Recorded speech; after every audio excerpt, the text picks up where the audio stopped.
This is the Eric John Phelps Show on 24/7 World Radio.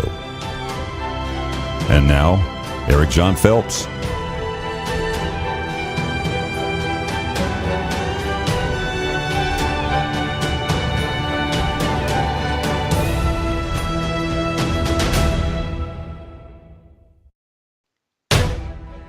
Welcome.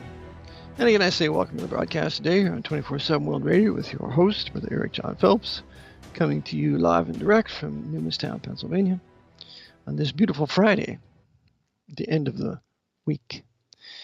Today, I want to address a topic that most people don't know anything about.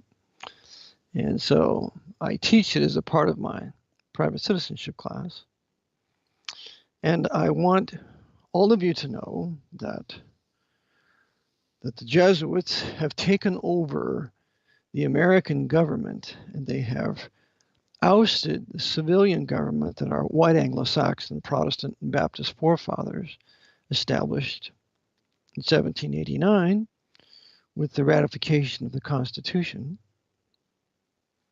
And they have replaced it with an emergency war powers military government as of March 9th, 1933. This should be basic knowledge to every American. We should have been taught this in high school, at least. And if we went off to college, we should have been taught that in American history, or the history of Western civilization, or World Civ, or something. But nobody teaches it. We should have been taught it in law schools. Every lawyer should know that we've been under military government since March 9th, 1933. And every time they go to court to practice their art, they're faced with two military colors. If it's a federal court, there are generally two military colors on display in that court with gold fringe bordered on three sides with gold cords and gold tassels. And there was one court I was in Kansas City, Missouri many years ago with Judge Whipple. And that particular flag, there was only one flag in that courtroom. There was no gold fringe, but it had gold cords and tassels. Still a military color.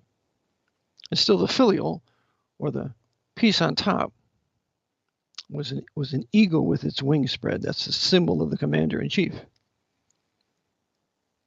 The President of the United States has been commander-in-chief since March 9th, 1933. The last civilian inauguration was the first term of Franklin D. Roosevelt.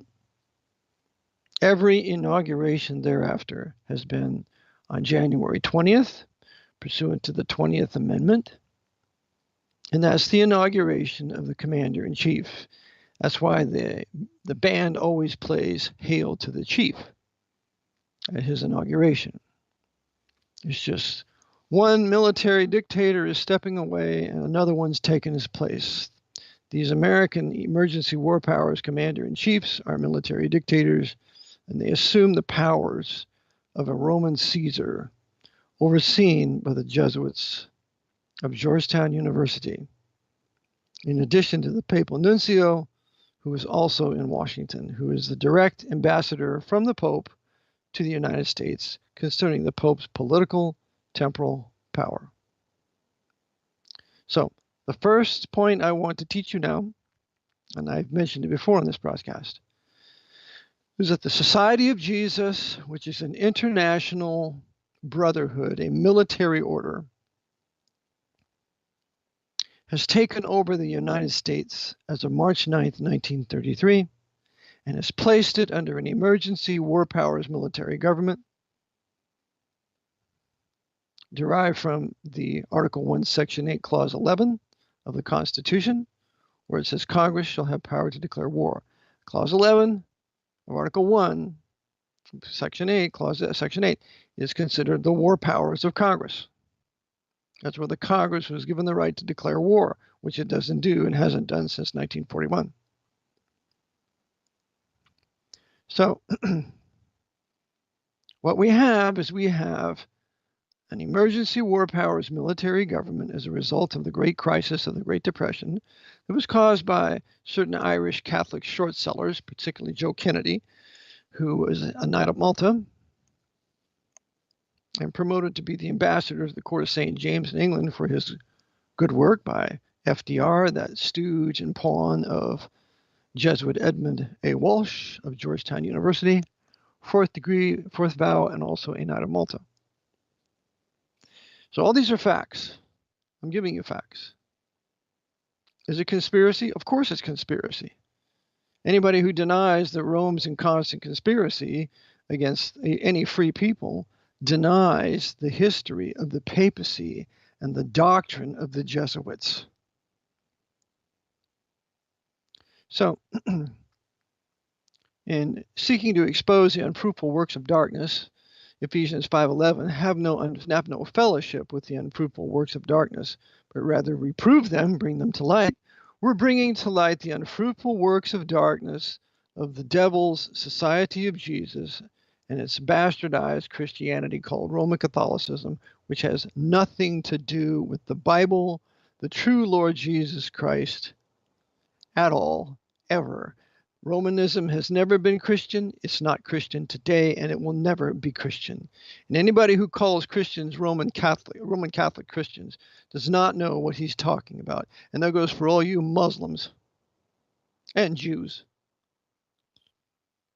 So in exposing these unfruitful works of darkness, I want to read a little portion from the great epic work of Charles Cheneke, who was a priest in the Catholic Church, who was a Roman Catholic for 50 years until he was converted to Christ, and then he became the Martin Luther of America. Many thousands of Roman Catholics were saved under his ministry, and he wrote his book, 50 Years in the Church of Rome, published in 1886. And he tells us on page 48, quote, the colleges and nunneries of the priests are the secret places where the enemies of progress, equality, and liberty are holding their councils and fomenting that great conspiracy, the object of which is to enslave the world at the feet of the Pope, unquote. This is the great conspiracy. There's a book called The Great Jesuit Conspiracy by Abbot Leon. The Jesuit Conspiracy. There's another book called The Secret History, A Glimpse of the Great Secret Society by anonymous authors, written in the 1800s. All of them will tell you, and more, that the papacy is in constant conspiracy against all the nations of the world to subvert, and subordinate their governments, their leaders, to the political power of the Pope of Rome.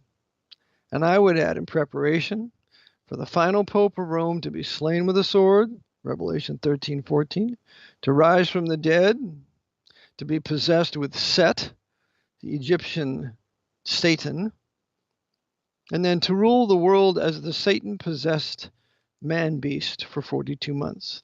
This is why the papacy is constantly being preserved. This is why it cannot be destroyed, because it's the devil's placeholder for his final Antichrist, the beast yet to come.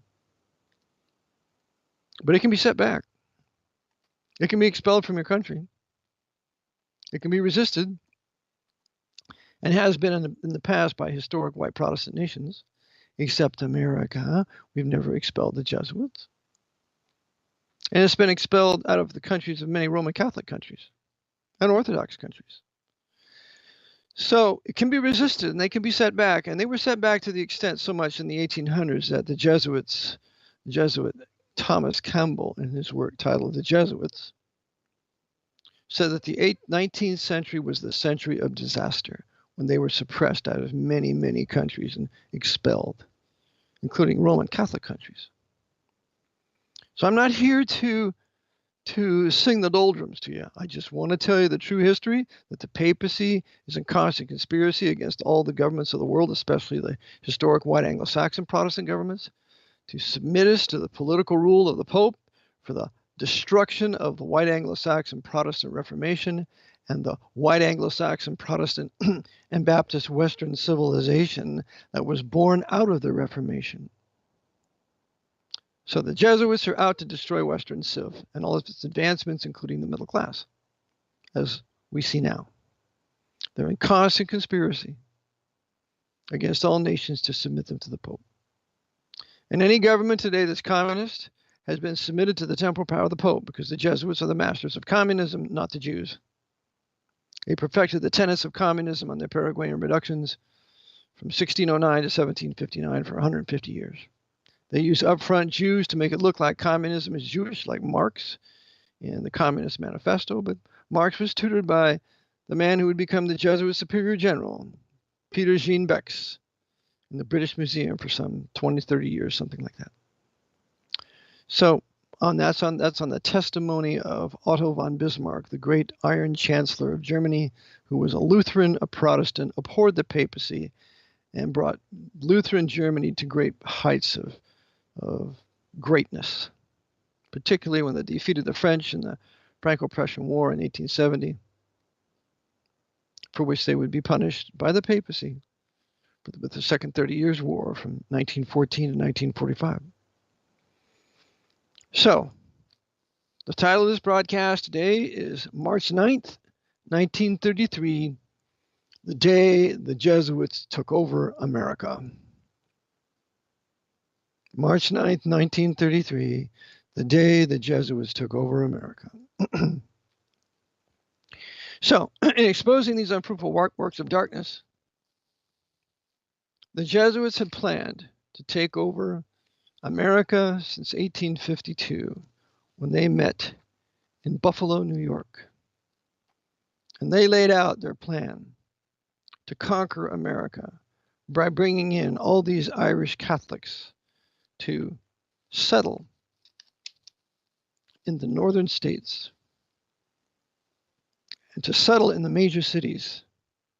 And then once these Irish Catholics and later Italian Catholics would take over the major cities, all the farmlands and the surrounding areas would fall to the rule of the cities that the Jesuits would control.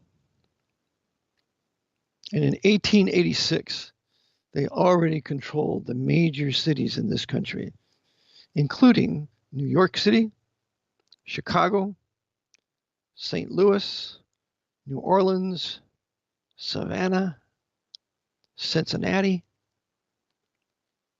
San Francisco. Yes, the great Queen of the Pacific was in the hands of the Jesuits and the Irish Comstock kings. There were 4 Comstock kings in control of the gold hoards, the gold mines in Nevada and California. And you can see them. They'll be spoken of if you ever take a tour of the Comstock mines in Virginia City. And the 4 Comstock kings were Mackey, Flair, Flood, and O'Brien, all Irish Catholics, all controlling the gold out of California and Nevada. It would control the banks too, including Nevada Bank and Wells Fargo and other banks. So, and then the Jesuits would bring Nevada and California in on the side of the North during the War of Annihilation into the South, and use the gold to finance the building of the huge Yankee Union Army that would number 1,500,000 men by the time the end of the war took place in 1865. So the Jesuits and their Comstock kings and their gold hoard was on the side of the North, not the South. So after the war, the Jesuits pursued their quest to turn America into an empire. They centralized power in Washington, D.C. with the alleged ratification of the 14th Amendment, which was never ratified by 3/4 of the states, according to a congressional record of 1967, which I teach in my class. Some of those northern states that didn't ratify were New Jersey and Ohio. But it was declared to be ratified by the radical Red Republicans, and in particular Seward, on July 28, 1868. And from that moment on, the government, the civilian government that was federal, was made national, because citizenship, for federal citizenship for whites only, was made national for whites and blacks, and later for Asians, because in building an empire, you have to miscegenate it and race mix it, as was Rome. Remember, a race-mixed, miscegenated population facilitates the easier rule of a military dictator, because then you can pit all these peoples against each other, as was done in Rome. Rome was to become the Pax Americana in the West. And the first step was the annihilation of the white Southern Protestants in the South. 1 out of 4 men died in that war, 4 Southern men. And then with the destruction of Protestantism in the South, or the attempted destruction of that Protestant culture, you have the building of a national country. It would be a national republic, and the one who would head it would be a national president. Still, it was a civilian government. Still, we had common law. Still, we had equity. Still, we had gold and silver coins. But it was a national government now, and shortly after 1868 and 1871, they consolidated and centralized powers in Washington by giving it a government, giving the District of Columbia a government. Unique to itself, it would be given a federal district court. It would be, in effect, really its own state, although it will never be given statehood. The city was created there for the commander-in-chief who would ultimately become absolute on March 9th, 1933. So we'll be back in a moment, and we'll begin with March 9th, 1933, or the Great Depression, so that you might know the common, simple history of this time, and it will be a part of you. Back in a moment, 24/7 World Radio.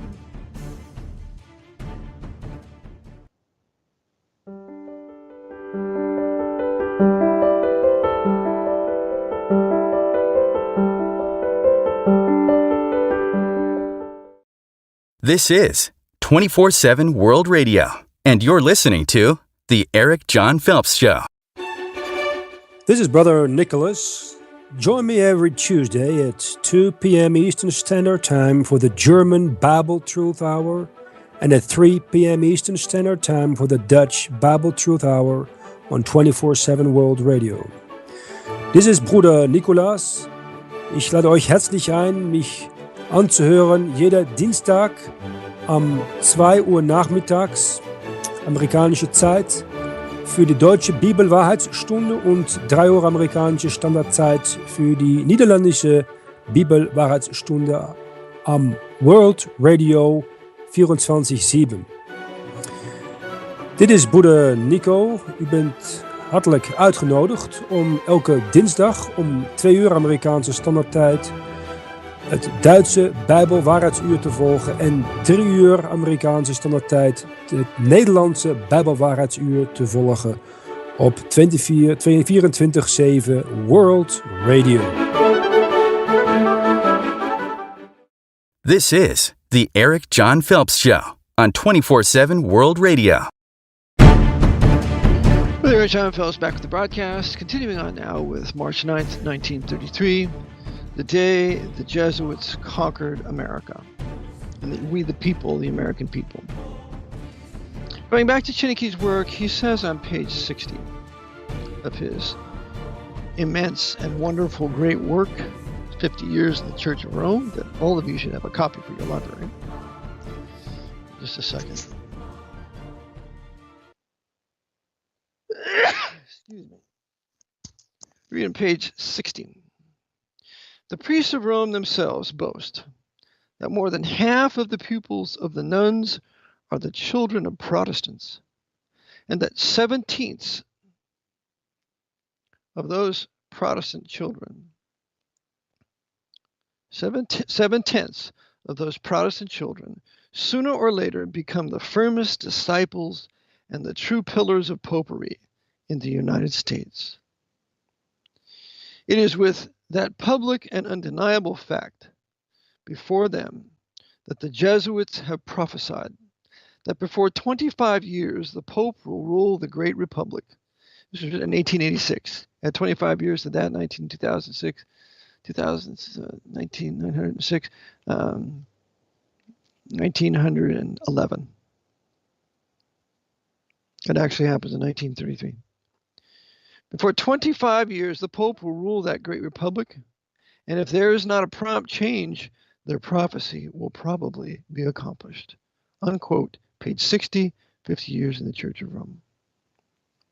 I have another quote in 1901 given by the Archbishop of Chicago, Quigley, who stated that in 20 years, this democracy will rule the world. This democracy will be ruled by the world, and therefore, in 20 years, the Jesuits will rule the world through the American democracy, quote unquote, which will be the military government. 20 years from 1901 would be 1921. They took it in 1933. So the papacy and its Jesuits had planned to take over the government of the United States, actually to oust the civilian government and to replace it with a military government under the complete and total control of a commander-in-chief that submitted to the Jesuits of Georgetown and their papal nuncio. Remember, we got a papal nuncio. This military government was given a papal nuncio in 1984, thanks to Ronald Reagan, one of the biggest traitors that ever disgraced the White House, and who's the beginning of the building of the new right, of which we see today being built. So they're constantly in conspiracy. So as what happens is, the Jesuits bring America into World War I in 1917, in April of 1917.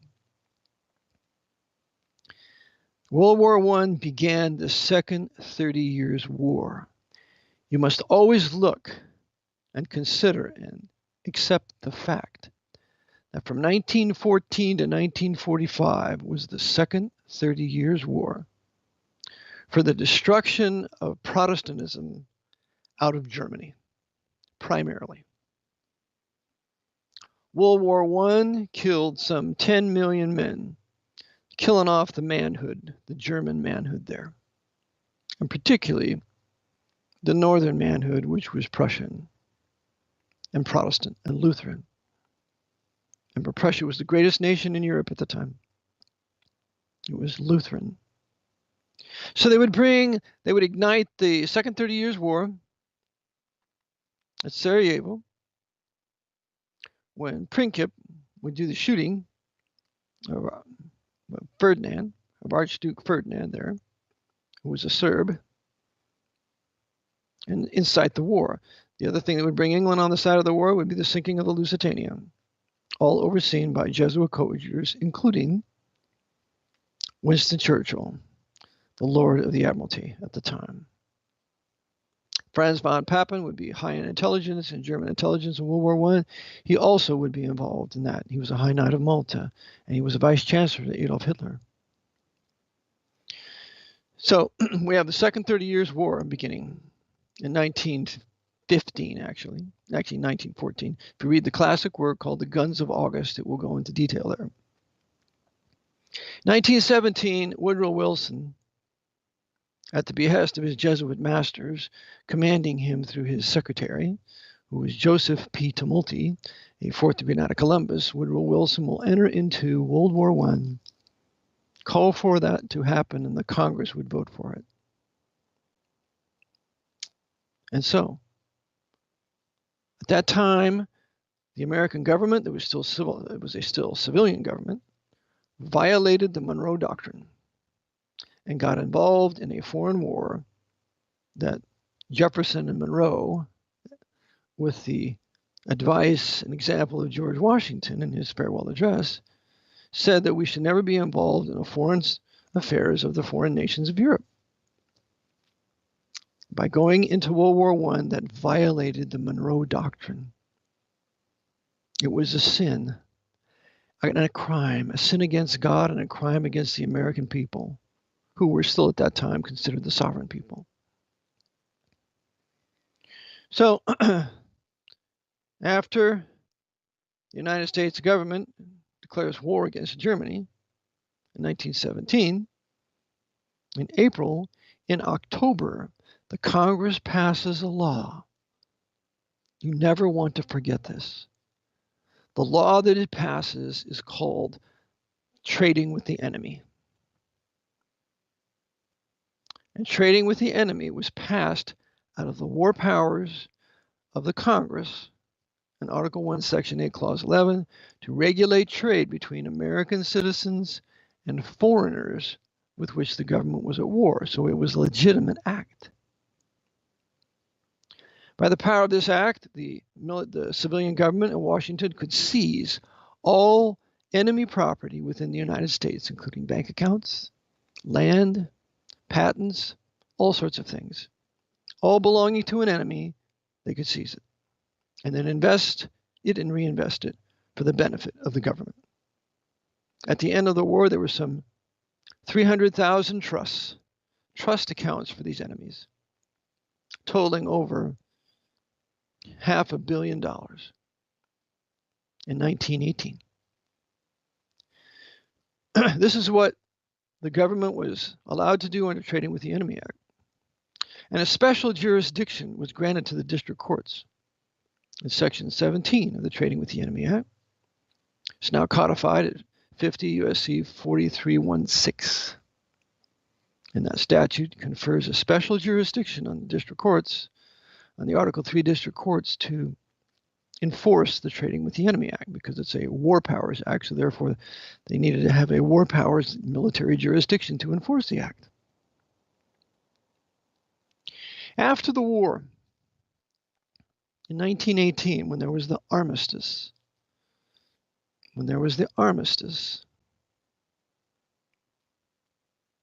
that armistice guaranteed war in 20 years. Someone approached Lloyd George from England, who was there, and says, "What have you done?" He said, "We have guaranteed war in 20 years. So from 1919 at the Treaty of Versailles to 1939 was exactly 20 years when Hitler invades Poland in September of 1939. You say conspiracy? Why, of course. The facts sustain the conspiracy theory, which is really the facts. So, after 1918 arrives, when the war ends, the Trading with the Enemy Act is not repealed. And from 1918 to 1930, the Trading with the Enemy Act will be amended 14 times. It's being fitted for a future use. In 1918, they will add the word hoarding to Section 5B of the Act. And that these enemies would be hoarding. It's now a justification to call these people hoarders. And so they put hoarding in that act in 1918. They would later amend it several more times so that it's fitted for 1933, because the Jesuits will cause the Great Depression. They will, in control of their Federal Reserve Bank, they will withdraw 40% of all the credit in circulation in this country. You will have 3 Irish Catholic short sellers, the foremost being Joe Kennedy. He will short sell stock in October 1929 and facilitate the crashing of the stock market. And at the depth of the Depression, in late 1932, FDR is, quote unquote, elected to the presidency. He is inaugurated. He warns before his inauguration on March 4th. He warns during his inauguration on March 4th that he's going to assume powers as though the nation was at war. He's going to assume war powers in his inaugural address. On the following day, on the 5th of March, he calls for an emergency session of Congress for March 9th, 1933. The following day, on the 6th, he puts forth his proclamation 2039, where, based on the Trading with the Enemy Act, and he considers everybody going to get their gold in the banks as hoarders, these hoarders are now enemies. And so FDR imposes an emergency war powers military government out of Section 5B of the Trading with the Enemy Act. And this is when the American people cease to be we the people, the sovereign we the people, and we become the conquered people. And the new sovereign will be the commander-in-chief. However, for this to take place, Congress has to approve this. So on March 9th, 1933, an act is put forward. It's called House Resolution 1491.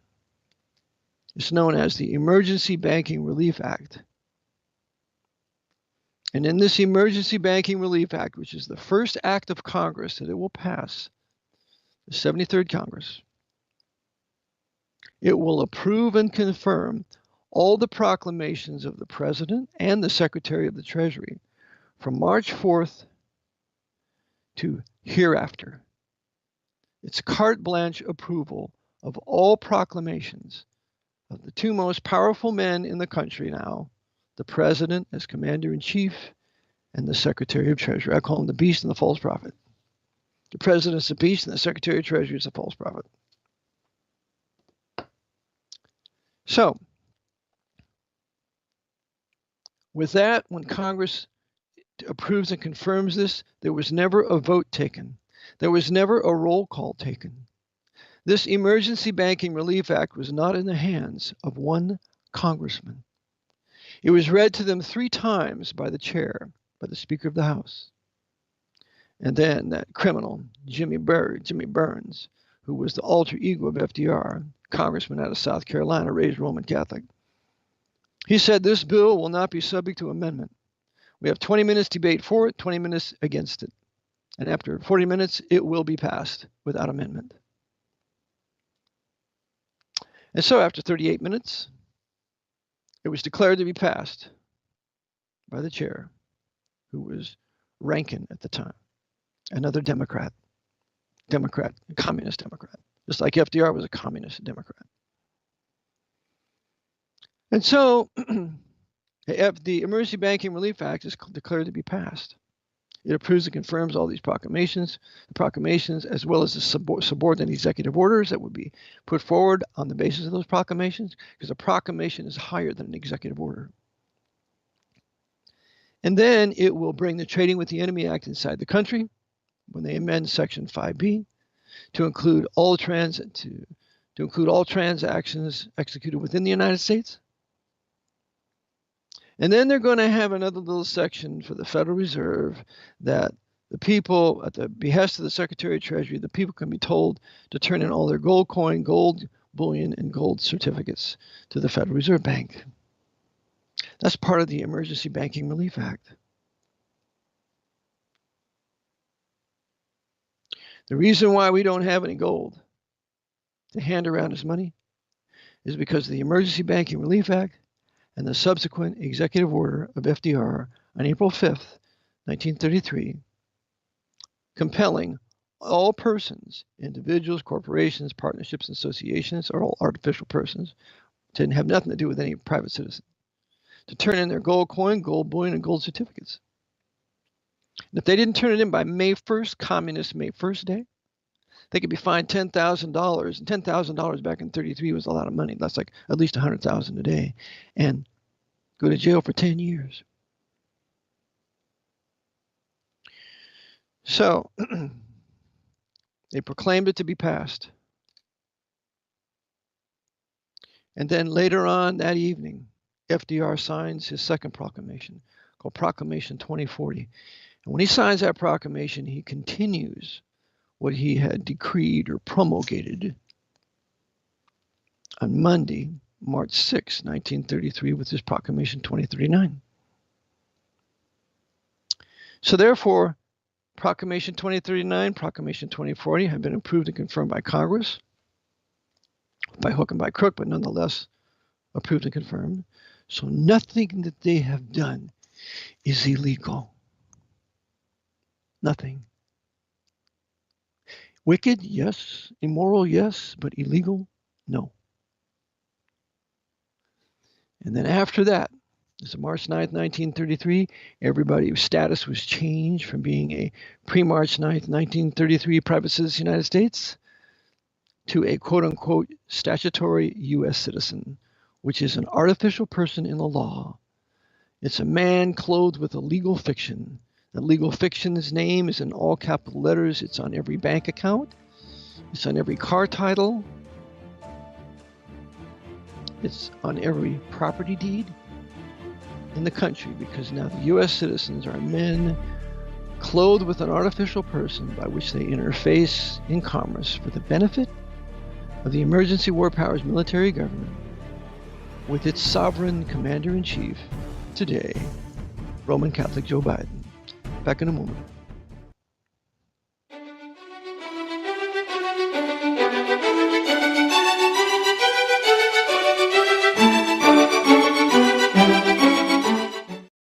This is 24/7 World Radio, and you're listening to The Eric John Phelps Show. This is The Eric John Phelps Show on 24/7 World Radio. Well, Eric John Phelps back with a broadcast here titled March 9th, 1933, the day the Jesuit order took over America, conquered America. So we continue on now with this narration off the cuff. And before I continue on, I want to recommend that you get a little book titled The Federal Reserve Board and the Rise of the Corporate State, 1931 to 1934, by Walker F. Todd. The Federal Reserve Board and the Rise of the Corporate State, 1931 to 1934, by Walker F. Todd. It's published by Economic Education Bulletin. It's Economic Education Bulletin, published by American Institute for Economic Research out of Great Barrington, Massachusetts. And it was published 1995, I believe. All right. Walker Todd was a foremost attorney for the Federal Reserve Bank in New York and Cleveland. He'd been an attorney for 20 years. He knew exactly what he was talking about. And I say he's the only honest man that ever told the truth, and he's still alive today. So, in this tremendous work, he tells us of three key players of the Emergency Banking Relief Act that would amend the Trading with the Enemy Act to bring it inside the country, as well as to improve the proclamations instituting a temporary state of national banking emergency, state of war, by the Commander-in-Chief. This had already been spoken of during the administration of Herbert Hoover, a Republican. But Herbert Hoover was a traitor. Herbert Hoover was scheming to this end. And the Federal Reserve Bank at the time was promoting this Emergency Banking Relief Act, or the closing of the banks for 4 days, which happened from March 4th to March 9th. Herbert Hoover was a member of the Bohemian Grove. He was a Grover. Anybody that goes out there is a traitor and a conspirator to we the people of the United States of America, including Alex Jones, who faked that he snuck into Bohemian Grove. That was all an act, and I trust that none of you are taken in by it. So, this tremendous work by Walker F. Todd tells us of three key people, apart from the President Herbert Hoover at the time, and then the one who followed him, Franklin D. Roosevelt, who was a Democrat. So you have the Republicans and the Democrats working together in conjunction with the Pope's Federal Reserve Bank, which at the time was overseen and controlled. He was not the governor. Remember, the Board of Governors of the Federal Reserve Bank was created in 1935 with the Banking Act. That's where they built the Board of Governors building in Washington, D.C. The Banking Act did that in 1935. But back here now in 1932, end of Hoover's reign and beginning with FDR, the Federal Reserve Bank was overseen by a Jew. The Jesuits were very careful to put a Jew at the head of it, so that when the time would come, the Jews in general could be blamed for the criminal things that the Federal Reserve Bank has done to us and to the world. So they were very careful to place a Jew, a Masonic Jew, member of B'nai B'rith, to head the Federal Reserve Bank. And his name was Eugene Isaac Myers, Meyers. He was born in 1875, died in 1959. He was the first president of the World Bank Group from June 18th, 1946 to December 4th, 1946. So this Masonic Jew working for the Jesuits, later on after his tenure at the Federal Reserve during the Emergency Banking Relief Act, would go on to oversee, be the president of the Jesuit Order's World Bank in 1946 after the war, after the Second 30 Years' War.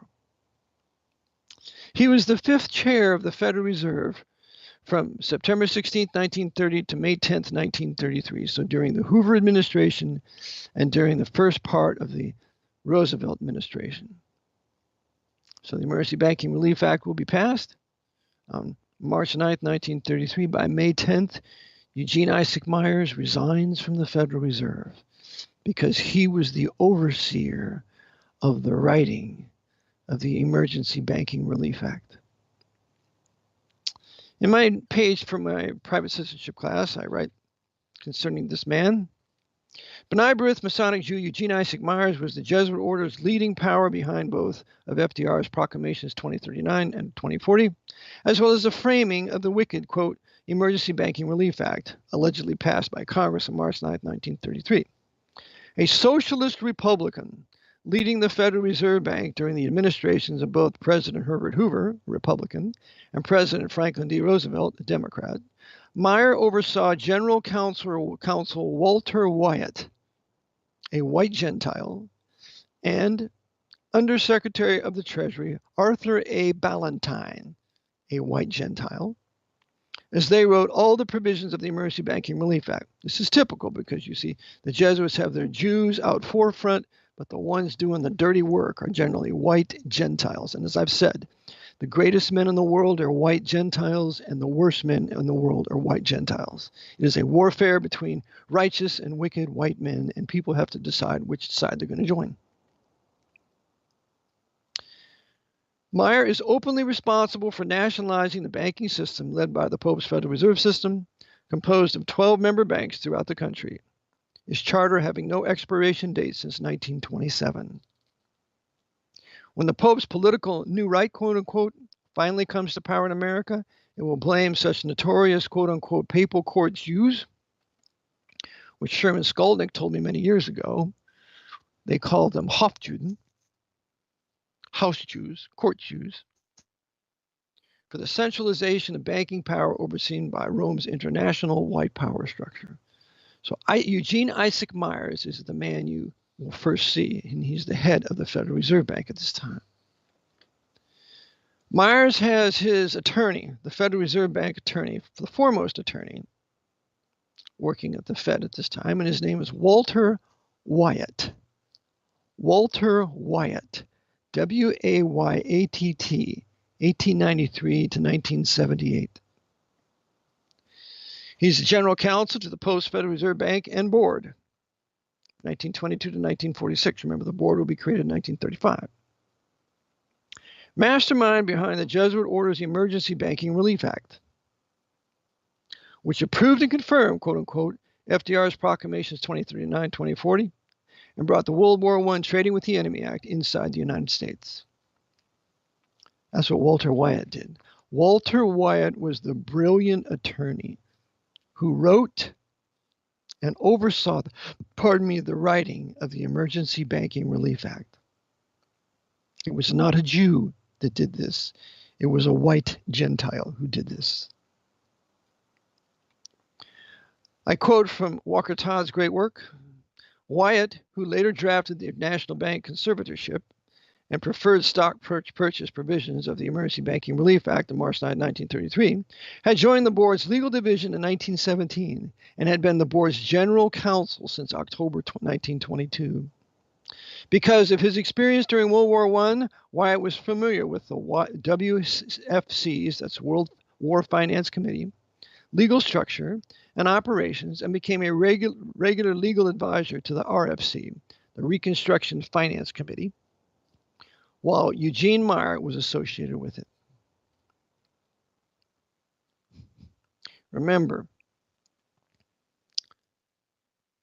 this was a reconstruction of America. The 1930s, beginning March 9, 1933, was a reconstruction of the United States of America, overseen by Jesuits controlling their Federal Reserve Bank, Jesuits controlling their American presidency, Jesuits controlling the Congress and the Senate, and Jesuits ultimately controlling the Supreme Court after 2 Supreme Court justices would be forced to resign and replaced with 2 notorious communist Democrats, Stanley Reed and Hugo Black, who was a high-level 33rd degree Freemason and a member of the 2nd Ku Klux Klan. FDR appointed that man to the Supreme Court. Another quotation we have from Internal Memorandum interview with Mr. Walter Wyatt, February 5th, 1954. Concerning the Emergency Banking Relief Act, drafted between 11:30 p.m. Tuesday and 3 o'clock p.m. Wednesday. It took over 24 hours to draft this act. In fact, it was the work of a career man, Walter Wyatt, in the Federal Reserve, unquote. Walter Wyatt wrote this act, aided by one more man. The man that aided him is even more of a mystery. You will not find his picture anywhere on the web. I had to buy it from an old picture house just recently. Charged me $20 for it. And the name of this man is Arthur Alexander Ballantyne. Arthur Alexander Ballantyne lived from 1883 to 1916. He was Harvard educated. He was the first solicitor of the Internal Revenue Service in 1918. Remember, the IRS was created in 1913 with the Internal Revenue Act. About the same time, they passed the Federal Reserve Act. Same year, 1913. He was an expert on corporate income taxes for cartel capitalist corporations. His law firm of Root and Ballantyne, with a couple others, Root was Elihu Root, remember the CFR and another trader. Law firms served Standard Oil and AT&T. Both of those monopolies are controlled by papal knights and high-level Freemasons. And according to John D. Rockefeller and his career of 1912, written in 1912, according to that author, John D. Rockefeller patterned his Standard Oil Trust after the Society of Jesus, and that he would be the Jesuit general of the trust. Standard Oil is totally Jesuit controlled. The Seven Sisters, the entire oil monopoly is controlled by the Jesuit order. And this law firm, of which Ballantyne was a member, did much of their work for Standard Oil. He's the Undersecretary of the Treasury under Bohemian Grover, President Hoover, and the Secretary for writing Walter Wyatt's Emergency Banking Relief Act. This was the pen holder, the mastermind, working in conjunction with Walter Wyatt in the framing and writing of the Emergency Banking Relief Act. Again, Walker Todd writes of this man, quote, Hoover's Treasury Undersecretary, Arthur Ballantyne, drafted the Emergency Banking Act, with Wyatt being particularly responsible for the National Bank Conservation Act, Title II of the Act. Title II of the Act amends the Trading with the Enemy Act. to omit a little phrase, except for all transactions executed wholly within the United States. They removed that phrase so that the Trading with the Enemy Act could, that the British Banking Relief Act, which was part of that, which incorporated Trading with the Enemy Act but amended it, so that the military government can monitor all the transactions within and without the United States, no matter what. It's an evil, sinister man, 3 of them. The leading Jew, head of the Federal Reserve Bank at the time, Eugene Isaac Myers, working for the Knights of Malta, overseen by Jesuits. And we have Walter Wyatt, who was the career Federal Reserve lawyer that would oversee writing the act. And the one that would do the actual writing and the pen holding would be Arthur Alexander Ballantyne. These are the 3 criminals that are responsible for this government being an emergency war power military government, with the Federal Reserve having a monopoly on all banking, and the Secretary of Treasury overseeing all banking in this country, and the Federal Reserve is subject to him. He is all powerful over all banking in this country. And you had to have this banking monopoly to be able to finance the military-industrial complex that would be built and overseen and ruled by the Emergency War Powers military government. Is that Emergency War Powers military government is overseen and ruled by NSA, CIA, FBI, the 16 intelligence communities on a national level based out of Washington. Whoever controls the intelligence communities controls the government of the country. The government of the country, when it's a military government, does everything out of necessity and is essentially absolute under its absolute commander-in-chief. And that's what we have today. That's how the Jesuits conquered America on March 9th, 1933. I'm quick to remind you that if you're a U.S. citizen, if you're a citizen of the federal government, as certain district courts have said, you're the property of them, you are responsible for this military government and what it does or does around the world. All the U.S. citizens, American people transformed into U.S. citizens, are responsible for whatever this military government does around the world. That is why it is critical that we not fall for the trumpet the strumpet, and his call to purge or drain the swamp. No, you have to abolish the Emergency Banking Relief Act. Abolish the Trading with the Enemy Act would be even better, because the whole edifice then crashes when there's no Trading with the Enemy Act. And that's not going to happen. There's nobody in Congress with the courage enough to call for this, because they'll know, unless they have the protection from God, you're going to be killed in 24 to 48 hours. The only thing we can do is be right with God, truly repent of our sins, believe the gospel, He died for our sins, was buried and rose again, and then declare our independence on a state level, and if the state won't do it, on a county level. We must separate from this emergency war powers military government before we get punished for what it's done for the last 90 years. Especially we white men. We have the greatest responsibility of all to separate from this, or we're going to suffer. Eric John Phelps, back in a moment, 24/7 World Radio.